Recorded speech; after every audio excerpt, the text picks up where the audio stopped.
Hey guys, so I had a couple of spillovers on my stove and they kind of got a bit dried out. So I thought this is a perfect opportunity for me to show you how I actually get my stove top nice and clean. The first thing I do is I go ahead and I scrub it down with some soapy water. I already had soap and water in the sponge, but I added a little extra. And then I add some baking soda directly to the stove top. What that's going to do is it's going to cause a little bit more abrasion so it can scrub up some of those particles that are kind of stuck on there a little bit.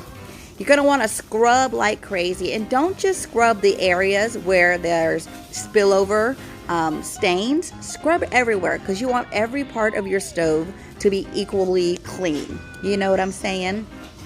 The next thing that you're going to do is you're going to get some paper towels and just begin to sop up or wipe up that soapy water, baking soda, cleaning concoction that we literally just put on our stove.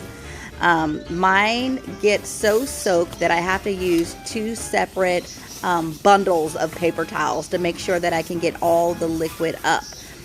Something that you'll notice about when you clean with baking soda on a black stovetop surface is it's going to leave some residue on there. So what I like to do is spray it down with something that I have on hand. It can be a Lysol spray like I have, or you can choose any type of a antibacterial spray to wipe it down. When I wiped it down, I found that I actually had to spray it down 2 different times in order to get all of the residue off of my stovetop.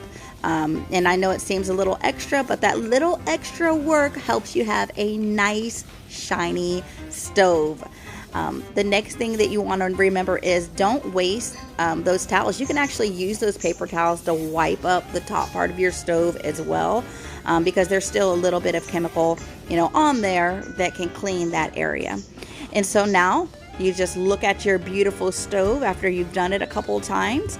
You dry it off with a complete separate paper towel because you don't want to get any water spots, because what's the point of doing all this if you're simply going to leave water spots on your stove? And then voila, we have a beautiful, clean stovetop.